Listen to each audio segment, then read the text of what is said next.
Hello बच्चों, कैसे हैं आप? उम्मीद करती हूँ आप बढ़िया और एकदम मजे में होंगे। तो आइए बच्चों, आज एक ऐतिहासिक कहानी पढ़ते हैं हम, और हमारे इस पाठ का नाम है गायक बैजू बावरा। अर्थात इस पाठ के जरिए हम गायक बैजू बावरा के बारे में जानेंगे कि उनका जीवन कैसा था। तो बच्चों, भोर होते ही साधुओं की एक मस्त मौला यानी कि मस्ती में डूबी हुई, मौज मस्ती करती हुई मंडली ईश्वर भक्ति में लीन और हरि भजन में मस्त थी। कोई ऊंचे स्वर में गा रहा था, कोई गुनगुना रहा था। लोगों की उन्हें कोई परवाह नहीं थी कि वे क्या कहते हैं। वे अपने राग में मग्न थे कि अकबर के सिपाहियों ने उन्हें घेर लिया और हथकड़ियां लगाकर अकबर बादशाह के दरबार में ले गए। उस समय भारत में बादशाह अकबर की तूती बोलती थी, अर्थात अकबर बादशाह सर्वश्रेष्ठ माने जाते थे। उसके दरबार के 9 रत्नों में से एक मशहूर गायक तानसेन ने यह कानून बनवा दिया था कि जो आदमी राग विद्या में उसकी बराबरी ना कर सके वह आगरा की सीमा में गीत ना गाए। अर्थात उसने कहा था कि जो मेरी बराबरी नहीं कर सकता वो आगरा की सीमा के अंदर गाना नहीं गा सकता। इसीलिए इस मंडली को गिरफ्तार कर लिया गया था। यदि कोई गाए तो उसे मौत की सजा दी जाए। इस मंडली को भी मृत्युदंड का आदेश हुआ, लेकिन एक 10 वर्ष का बालक एक एक कर छोड़ दिया गया कि इसका कोई दोष नहीं है, यदि है तो क्षमा के योग्य है। बच्चा रोता हुआ आगरा के बाजारों से निकला और जंगल में जाकर अपनी कुटिया में रोने तड़पने लगा। बाबा हरिदास कुटिया पर आकर बोले, बैजू बेटा शांति करो, शांति करो। बैजू उठकर हरिदास जी के चरणों से लिपटकर बिलक बिलक कर रोने लगा और कहने लगा, महाराज मेरे साथ अन्याय हुआ है, मुझ पर वज्र गिरा है। वज्र यानी कि पहाड़ गिर गया है मेरे ऊपर। ऐसा क्यों कहा उसने? उसने कहा कि मेरा संसार उजड़ गया है, मैं क्या करूं? महाराज तानसेन ने मुझे तबाह कर दिया। तबाह यानी कि बर्बाद कर दिया। इतने कठोर शब्दों का इस्तेमाल एक छोटा सा बालक कर रहा था। उसने मेरा संसार सूना कर दिया। हरिदास फिर बोले, शांति शांति। बैजू ने करुणा और क्रोध की आंखों से बाबा जी की तरफ देखा। उन आंखों में आंसू थे। हरिदास के धीरज की दीवार आंसुओं की बौछार ना सेक सकी। बौछार यानी कि बहुत तेज धार। उन्होंने बैजू को उठाकर गले से लगाया और कहा, मैं तुझे वह हथियार दूंगा जिससे तू अपने पिता की मौत का बदला ले सकेगा। यानी कि उस मंडली में बैजू के पिता भी थे जिन्हें मृत्युदंड दे दिया गया था। तो बाबा हरदास ने कहा कि मैं तुझे ऐसा हथियार दूंगा जिससे तू अपनी पिता की मौत का बदला ले सके, मगर तुझे 12 वर्ष तक कठोर तपस्या करनी होगी। उन्होंने उससे ये वचन मांगा कि करने के लिए तुझे 12 वर्ष कठोर तपस्या देनी होगी। इस घटना को 12 वर्ष बीत गए। अब बैजू जवान हो गया था और राग विद्या में दिन ब दिन आगे बढ़ रहा था। उसके स्वर में जादू था और तान में एक आश्चर्यचकित करने वाली मोहनी थी। बैजू बावरा के गानों में ऐसा जादू था कि पत्थर तक पिघल जाते थे, पशु पक्षी तक मुग्ध हो जाते थे, हवा रुक जाती थी, लोग सुनते थे और झूमते थे, सभी वाह वाह करते थे। एक समा बन जाता था। एक दिन हरिदास महाराज ने हंसकर कहा, वत्स मेरे पास जितना था सब मैंने तुझे दे दिया है। अब मेरे पास तुझे देने के लिए और कुछ नहीं है। इतना सुनकर कृतज्ञता यानी कि आभार प्रकट करना। कृतज्ञता का भाव बैजू की आंखों से आंसुओं के रूप में बह निकला। यानी कि बैजू कृतज्ञ होकर अपनी आंखों के आंसुओं से यह बता रहा था कि आपने तो मुझे संसार दे दिया है। वे हरदास जी के चरणों पर सिर रखकर बोला, महाराज आपका यह उपकार जन्म भर सिर से ना उतरेगा। यह नहीं बेटा, कुछ और कहो, मैं तुम्हारे मुझ से कुछ और सुनना चाहता हूं। हरिदास सिर हिलाकर बोले, तुम पहले प्रतिज्ञा करो। बैजू ने बिना सोचे ही कह दिया, मैं प्रतिज्ञा करता हूं कि हरिदास जी ने वाक्य को पूरा करते हुए कहा, इस राग विद्या से किसी को हानि नहीं पहुंचाओगे।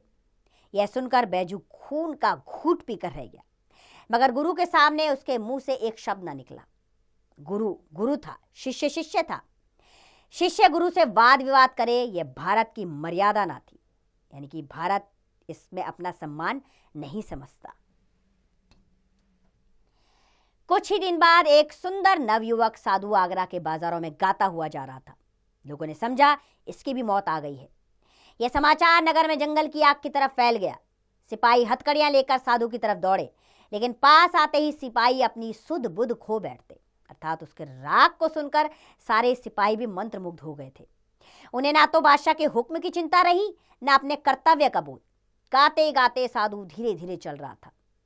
ऐसा मालूम हो रहा था जैसे नवयुवक साधु एक समुद्र को आवाजों की जंजीरों से खींच रहा है और संकेत से अपने साथ साथ आने को प्रेरित कर रहा है। एकाएक गाना बंद हो गया।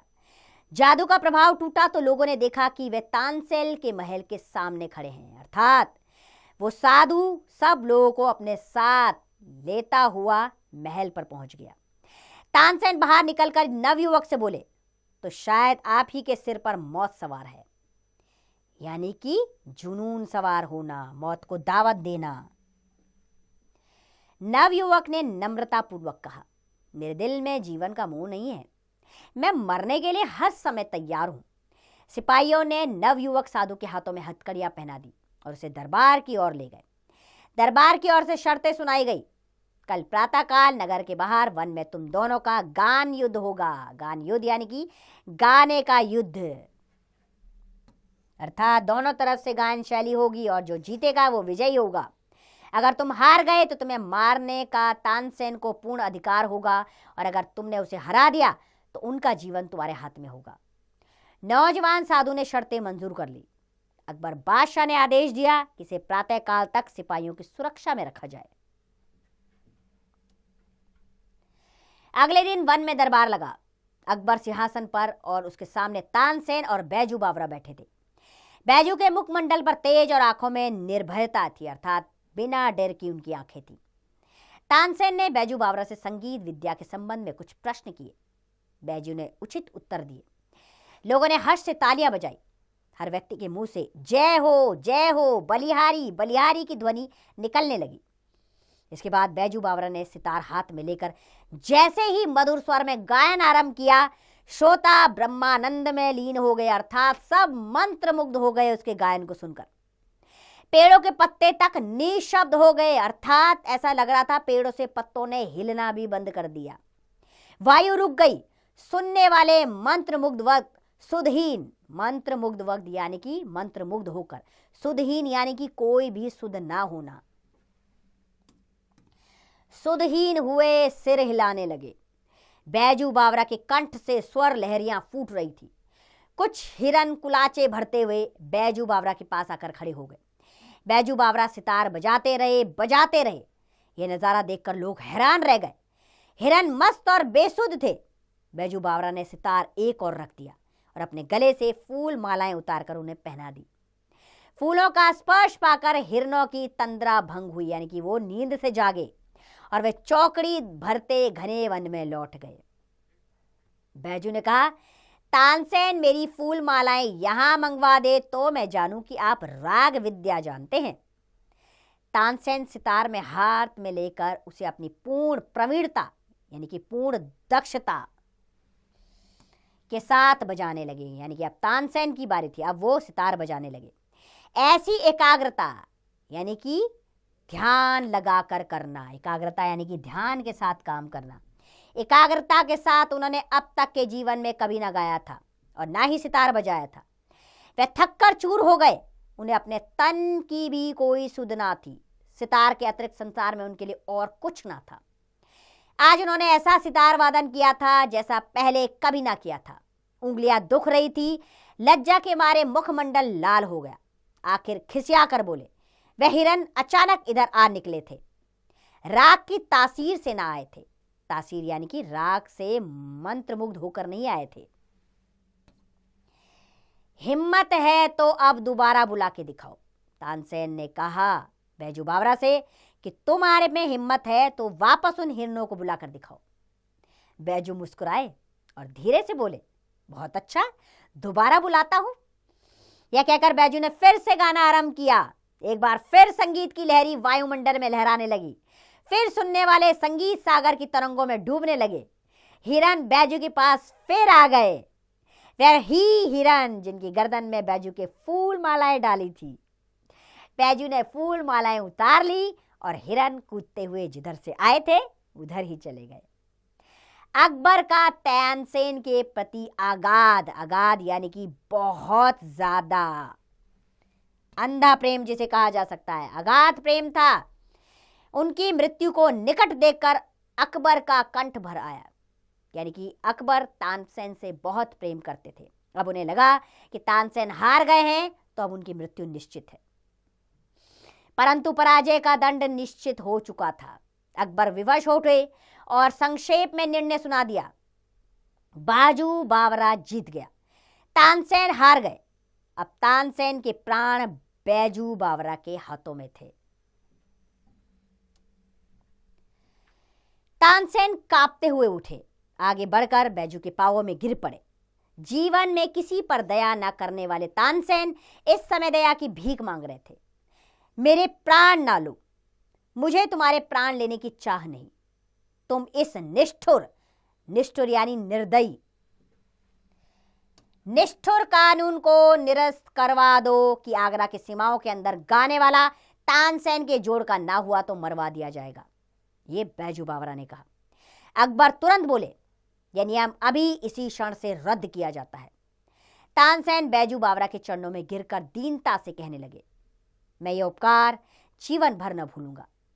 बैजू बावरा ने जवाब दिया, 12 बरस पहले आपने एक बच्चे की जान बख्शी थी, आज उस बच्चे ने आपकी जान बख्शी है। जान बख्शना यानी कि जिंदगी देना। तानसेन हैरान होकर देखने लगे। एक पुरानी भूली हुई धुंधली सी घटना उनकी स्मृति में उतर आई। शायद तानसेन को याद आ गया था कि उस मंडली को कैसे मैंने मृत्यु दंड दिलवाया था, जिसमें यह बच्चा भी था जिसे छोड़ दिया गया था।